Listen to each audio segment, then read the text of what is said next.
नमस्कार, आदाब, सत श्री अकाल। आज फिर से आपकी दोस्त और होस्ट सोनिया राणा आप सब में फिर से मौजूद है। दोस्तों, आप सबका मेरे चैनल इज दिस जस्टिस में स्वागत है। और आज फिर से आखिर गलती किसकी किस सीरीज में हम एक और मुद्दा लेकर आपके समक्ष पेश हुए हैं। दोस्तों, इस बार भी जो मुद्दा है, क्योंकि ये पूरी सीरीज कहीं ना कहीं वुमेन्स को लेकर है, वही इस सीरीज का केंद्र बिंदु है। आज फिर से एक टॉपिक जो कि वुमेन से ही रिलेटेड है वो मैं लेकर आपके समक्ष प्रस्तुत हूँ। आज का जो नया टॉपिक है वो है वुमेन एम्पावरमेंट। वुमेन एम्पावरमेंट क्या है, आखिरकार इसको लाने के पीछे सरकार का उद्देश्य क्या था, जिस उद्देश्य से ये लाया गया क्या वो उद्देश्य पूरा हुआ और कितना पूरा हुआ, इस पर ही आज हम विचार विमर्श करेंगे। और मुझे उम्मीद है कि आपको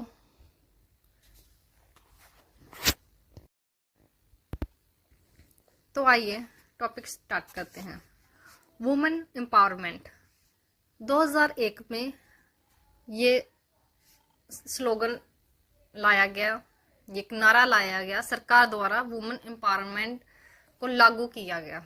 इसके पीछे जो सरकार की सोच थी कि वुमेन को सशक्त किया जाए, एक सशक्त नारी के तौर पर उसको तैयार किया जाए, क्योंकि एक नारी ही समाज का नींव है, समाज की नींव है, घर की नींव है।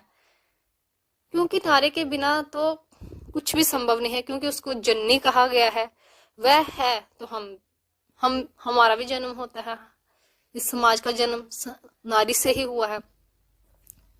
इसलिए सरकार ने ये देखा कि जो पितृपक्ष व्यवस्था है, मतलब कि जिसमें सिर्फ और सिर्फ आदमी की ही प्रभुसत्ता है, उस प्रभुसत्ता के कारण जो उत्पीड़न, जो शोषण महिलाएं झेल रही थी, उनको उस शोषण को, उस उत्पीड़न को कम करने की या कम करने के प्रयास से ही ये वुमेन एम्पावरमेंट, नारी सशक्तिकरण को लाया गया। सरकार का ये उद्देश्य था कि वुमेन, हर महिला को, हर वर्ग की महिला को इतना सशक्त किया जाए, इतना आर्थिक, मानसिक और भावनात्मक रूप से इतना स्ट्रॉन्ग किया जाए, इतना मजबूत किया जाए कि वो एक आत्मनिर्भर हो, ना कि दूसरों पर निर्भर हो। एक आत्मनिर्भर इंसान, चाहे वो कोई भी हो, चाहे वो औरत हो, चाहे वो मर्द हो, ये तो हम सबको पता है कि एक आत्मनिर्भर इंसान ही अपने लिए अच्छे फैसले ले सकता है और दूसरों के लिए भी अच्छे फैसले ले सकता है। तो यही सीधा सीधा था कि उस पितृ पक्ष व्यवस्था को कहीं पीछे रखते हुए वुमेन्स को, महिलाओं को आगे लाने की एक सरकार द्वारा कोशिश की गई कि महिलाओं को भी आत्मनिर्भर बनाया जाए, इकोनॉमिक तौर पर भी, आर्थिक तौर पर। क्योंकि वुमेन्स पीछे रहती कैसे है, कहाँ रह जाती है वो पीछे? आर्थिक तौर से। क्योंकि पैसा, जो पैसा जिसको बोलते हैं पावर, वो कहाँ है? सबसे ज्यादा कहाँ है? आदमियों के पास। क्योंकि कमाने कौन जाता है? आदमी। औरतें कहाँ रहती हैं? घर पे। उनको यही समझा दिया गया कि तुम्हारा यही है, चूल्हा चौका यही संभालो, बर्तन वर्तन करो, और तुम्हारी कोई लाइफ ही नहीं है। लेकिन सरकार ने एक अच्छा कदम उठाया, इसको एक सराहनीय कदम ही कहा जाएगा, क्योंकि जब ये उठाया गया, सरकार की अच्छी ही सोच थी, उसकी इच्छा शक्ति को हम बेस्ट कहेंगे कि उन्होंने एक अच्छी स्कीम लाए कि वुमेन्स को आगे लाया जाए।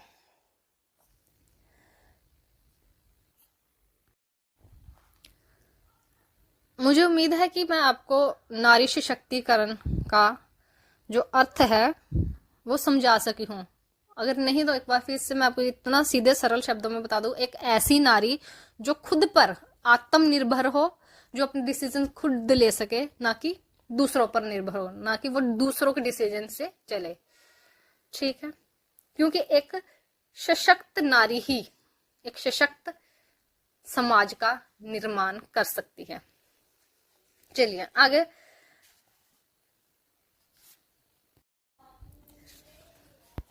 2001 में इस मुद्दे को लाया गया, आज 2024 है। 23 साल हो गए इस मुद्दे को, बल्कि इस स्लोगन को या कह लिए आंदोलन को आए हुए 23 साल हो गए। अब हम इसमें आज ये विचार विमर्श करेंगे कि हमने 23 सालों में 23 इयर्स, ये कोई छोटी मोटा टाइम नहीं, बहुत ज्यादा है, कि हमने कितना इस उद्देश्य को पूर्ण किया, कितनी वुमेन एम्पावरमेंट हो भी पाई कि नहीं हो पाई। आज भी सिर्फ 20 से 30% महिलाएं ही पूर्ण रूप से ये कह सकते हैं कि वो इंडिपेंडेंट हैं, वो अपने फैसले स्वयं लेती हैं, वो ना कि दूसरों पर डिपेंड है। तो क्या ये जो क्वांटिटी है या रेशियो है 20 to 30%, क्या ये पर्याप्त है? क्या 20 से 30% कि सिर्फ औरतों को व्यापार या काम या नौकरियां दे देने से जो बाकी की 70% या 80% या 70% जो महिलाएं हैं, क्या उनका जीवन सुधर जाएगा? क्या जिस उद्देश्य से वुमेन एम्पावरमेंट को लाया गया, वो जो बची 70-80% है, क्या वो सशक्त हो जाएंगी? नहीं, आज भी वो उसी गुलामी की जंजीरों में जकड़ी हुई हैं, आज भी वो उसी पितृपक्ष व्यवस्था में ही रह रही हैं। जो पति कह दे या जो समाज कह दे, जो पिता कह दे या जो भाई कह दे, सिर्फ उसी को ही वो अमल कर रही हैं। उनको अपना कुछ करने का अधिकार नहीं है। और अगर कभी वो इच्छा जाहिर कर भी दें तो क्या उनकी इच्छाएं पूरी कर दी जाती हैं? नहीं, बिल्कुल नहीं। अगर ऐसा हो तो ये जो रेशो 20 to 30% है, वो बढ़कर कम से कम 23 इयर्स में 60 to 70% हो जानी चाहिए थी। क्योंकि क्या उनका दिल नहीं करता, जो बची हुई महिलाएं हैं, कि हम भी कुछ करें, हम भी आत्मनिर्भर बने, हम भी पैसा कमाएं, हम भी कोई योगदान दे समाज को? उनका भी करता है, पर उनको इजाजत नहीं। तो फिर हम कैसे कह दें कि वुमेन एम्पावरमेंट का जो उद्देश्य था वो पूर्ण हो गया? और अगर नहीं हो पाया तो क्यों नहीं हो पाया? इसका सवाल भी है, ये सवाल भी है कि वुमेन एम्पावरमेंट, तो एक ये बड़ा सवाल खड़ा होता है कि जो वुमेन एम्पावरमेंट का आंदोलन लाया गया वो पूर्ण क्यों नहीं हो पाया? उसमें सिर्फ 20 से 30% की महिलाओं का ही योगदान क्यों आया, बाकी क्यों नहीं? बाकी क्यों भीड़ में अकेली रह गई? इस आंदोलन में वो क्यों नहीं आ पाई? वो एक सशक्त महिला के रूप में क्यों नहीं उभर सके? ये बहुत सारे सवाल हैं जिनका हम जवाब लेने की कोशिश इस सीरीज में करेंगे। दोस्तों, वुमेन एम्पावरमेंट 2 शब्दों से बनता है।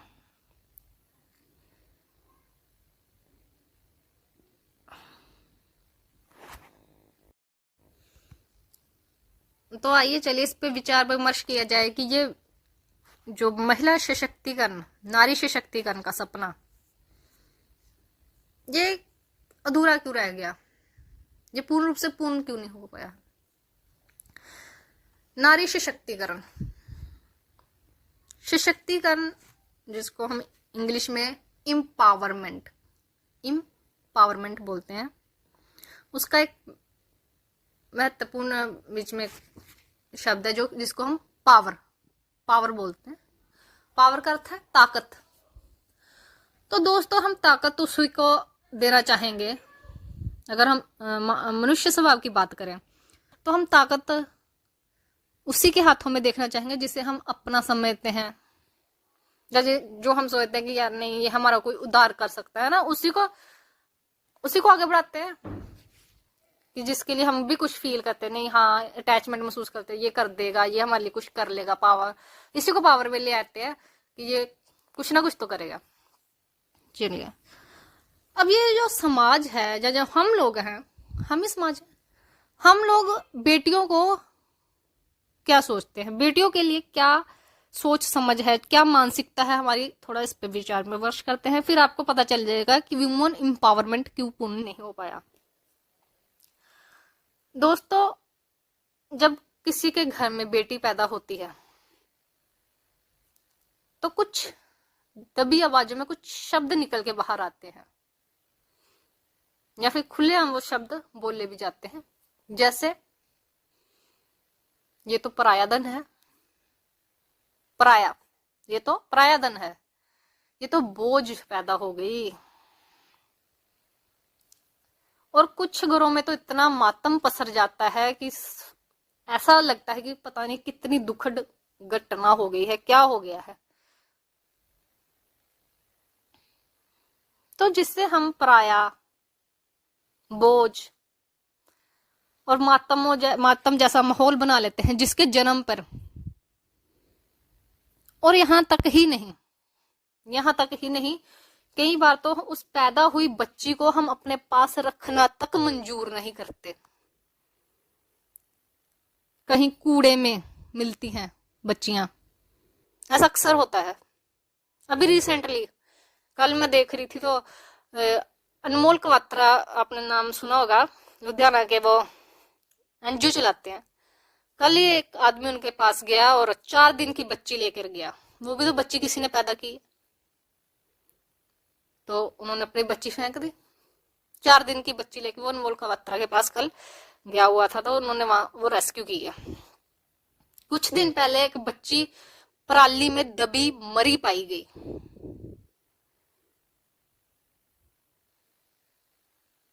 अब आप सोच रहे हैं कुछ मतलब की बातों का कनेक्शन बन रहा है, जो मैं आपको कहना चाह रही हूँ कि जिससे हम अपने गोद में रखना तक नहीं चाहते, जिन्हें हम मार के दबा दे रहे हैं, जिन्हें हम बोझ समझ रहे हैं, जिन्हें हम पराया धन कह के सारी उम्र उनको दुत्कारते रहते हैं कि तू तो पराया घर चली जाएगी, तू हमारी अपनी नहीं है, तू ऐसी है, तू वैसी है, तो उसको सशक्त हम करेंगे?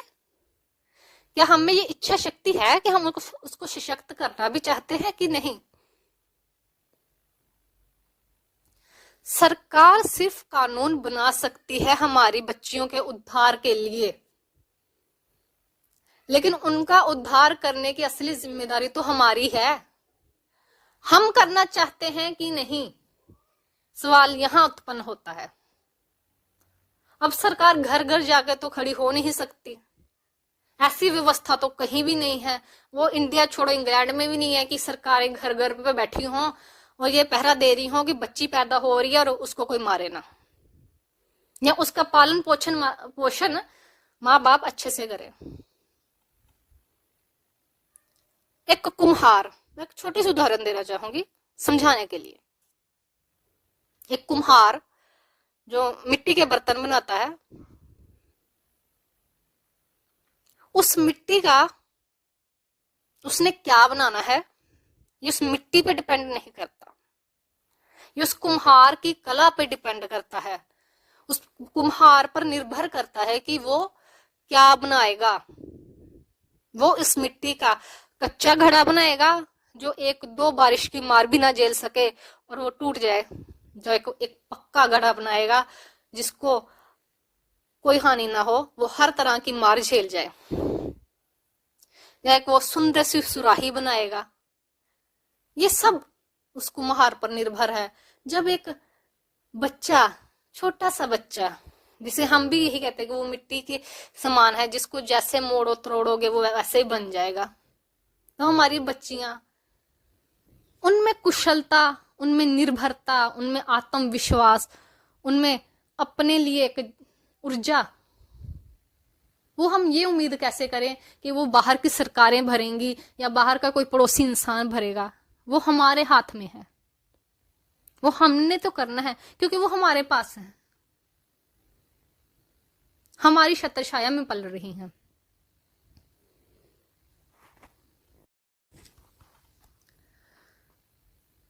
और मैं ये भी नहीं कहूंगी, पूर्णतः ये भी नहीं कहूंगी कि हर कोई ही ऐसा है, नहीं,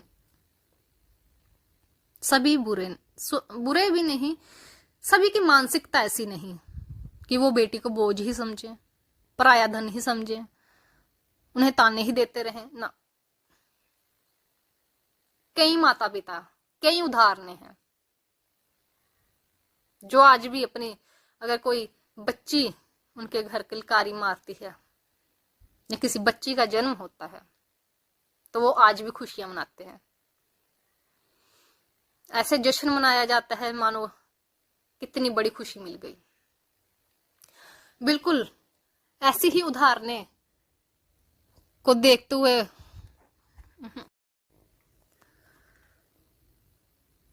और ऐसे ही माता पिता अपने बच्चों, अपनी बच्चियों के सपनों को उड़ान देते हैं।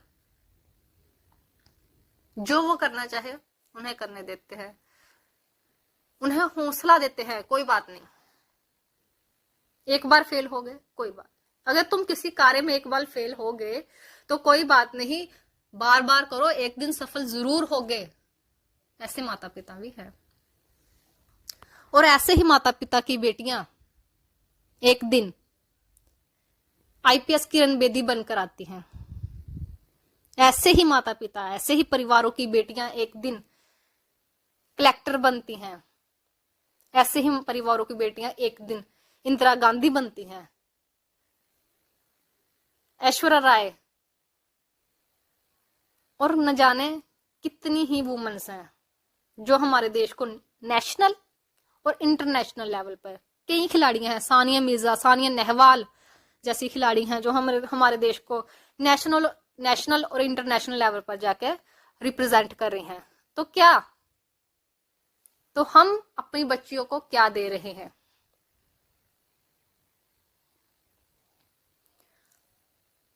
हम उनकी मानसिकता में ऐसा क्यों भर रहे हैं? हाँ, हम उनका पालन पोषण ऐसा क्यों नहीं कर पा रहे जैसा सानिया नेहवाल या सानिया मिर्जा के माता पिता ने किया?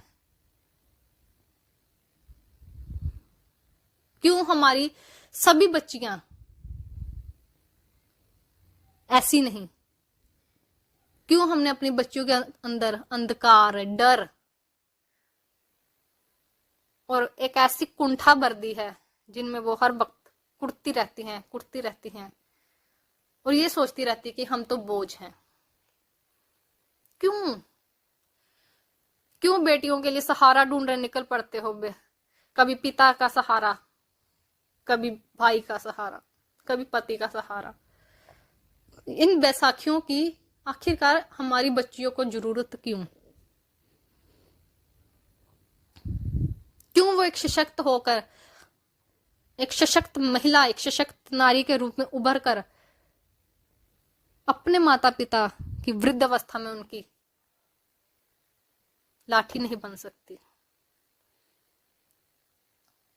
ये बहुत सोचने का विषय है कि जहां एक तरफ आईपीएस किरण बेदी, इंदिरा गांधी जैसी, सुषमा स्वराज जैसी अच्छे व्यक्तित्व वाली महिलाएं भी हैं, लेकिन ये सिर्फ 20-30% क्यों है? ये जो रेशियो है सिर्फ ये इतनी 20-30% में आके ही क्यों रुक गई है? इससे ज्यादा क्यों नहीं? और सिर्फ इस आंदोलन से ही बात शुरू क्यों करें कि 2001 में ये आंदोलन आया? हमें आजाद हुए 76 साल हो गए, 76 ईयर्स। तो इतने सालों में क्या ये 20-30% आजादी से लेकर अब तक, क्या ये रेशो सही है? क्या ये न्यायपूर्ण है? क्या जो व्यवस्था चल रही है वो न्यायपूर्ण है? जो हमारी मानसिक स्थिति है लड़कियों को लेकर, अपनी बच्चियों को लेकर, क्या वो न्यायपूर्ण है? चलिए इससे भी थोड़ा पीछे चलते हैं। एक ऐसा नाम जो स्वतंत्रता संग्राम, जब 1856 में पहला स्वतंत्रता संग्राम लड़ा गया, उसी स्वतंत्रता संग्राम की एक सशक्त महिला जो उस समय पूर्ण रूप से प्रशिक्षित अस्त्र शस्त्र की विद्या थी, वो लड़ी और ऐसा लड़ी कि अपना नाम इतिहास में लिखा कर चली गई। आज भी उसका नाम हिंदुस्तान से लेकर, भारत से लेकर वो ब्रिटिशर्स जो 200 साल हम पर राज्य करके गए, वो भी कहते हैं। मुझे उम्मीद है कि आप समझ गए मैं किसकी बात कर रही हूं। खूब लड़ी मर्दानी वो तो झांसी वाली रानी थी। जी बिल्कुल, रानी लक्ष्मीबाई। 1856 में जब स्वतंत्रता संग्राम शुरू हुआ, यह संग्राम 2 साल तक चला। इस बीच रानी लक्ष्मीबाई ने कई युद्ध लड़े अंग्रेजों से। 1858 तक कई युद्ध हुए और आखिर युद्ध में वे शहीदी प्राप्त कर गई। लेकिन जो भी हो, चाहे वो शहीदी ही प्राप्त कर गई हो, लेकिन आज भी उनके नाम को पूरे आदर और सम्मान से ना सिर्फ हम बल्कि वो ब्रिटिशर्स भी लेते हैं। उनकी बहादुरी का लोहा वो ब्रिटिशर्स भी मानते हैं कि वाकई वो औरत नहीं मर्दानी थी, और वो सिर्फ अकेली नहीं थी ना, उन्होंने एक पूरी सेना तैयार की थी, महिलाओं की सेना, वो भी उनके साथ लड़ी थी। तो हम कैसे कह दें कि इतने साल पहले एक मर्दानी पैदा हुई और आज इतने सालों बाद हमारी बच्चियां अबला और निर्बल है? क्यों आज हर घर में एक मर्दानी पैदा नहीं हो रही? आखिर कमी कहां? क्यों बच्चियों को कमजोर और अबला का टैग दे दिया गया है? आखिर क्यों? आखिर कमी कहां है?